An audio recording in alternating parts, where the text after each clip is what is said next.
Le projet Bakassi doit s'épanouir ici, dans cette région, à 200 km au nord de Brazzaville. 40 000 hectares de terre, au minimum, où des millions d'acacias seront plantés pour séquestrer à terme plus de 10 millions de tonnes de CO2. Depuis novembre 2021, toute personne étrangère au projet ne peut pénétrer sur le site, journalistes compris. Or, beaucoup cultivaient dans cette zone. Certains même y vivaient partiellement, comme la grande famille de Paul Mbon.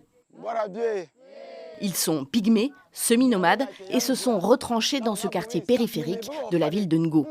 Ils ont perdu tout mode de subsistance. Le coco, je le trouve dans la savane, là où il y a des arbres.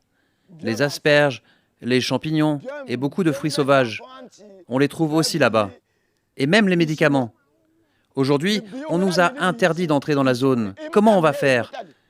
Dites-nous, messieurs, comment on va faire? Regardez ma famille, tous ces enfants sont les miens. Il y a ma femme aussi et sa maman qui est sous ma responsabilité. On ne m'a proposé aucune alternative. Le projet Bakassi est mené par plusieurs entreprises locales, opératrices sur le terrain de la multinationale française Total Energy, et ce en partenariat avec l'État congolais. Le géant pétrolier s'est engagé à être neutre en carbone d'ici 2050 et cherche donc à compenser ses émissions en finançant d'immenses plantations d'arbres.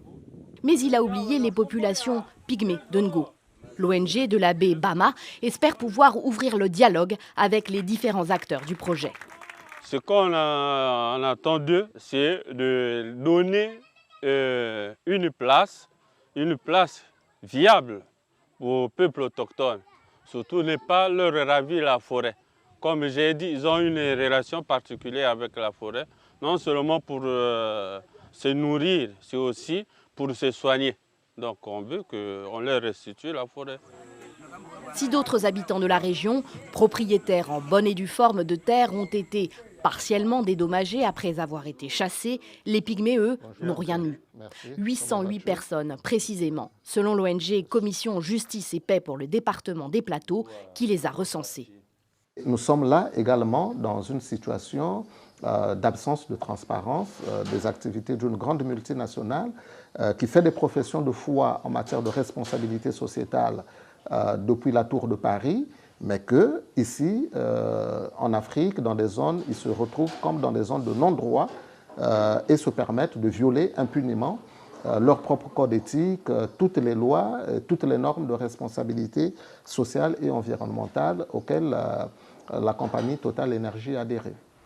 Nous avons contacté les sous-traitants Forest Neutral Congo, Forêt Ressources Management, ainsi que Total Energy. Seul le groupe français nous a répondu et nous a assuré par voie de communiqué que ces opérateurs locaux ont lancé des travaux pour identifier les impacts potentiels du projet et pour atténuer les impacts négatifs qui ne pourraient pas être réduits.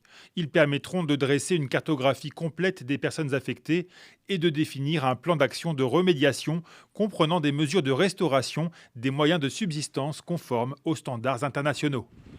Un rendez-vous entre la multinationale française et l'ONG Commission Justice et Paix pour le département des Plateaux est prévu pour ce mois de janvier.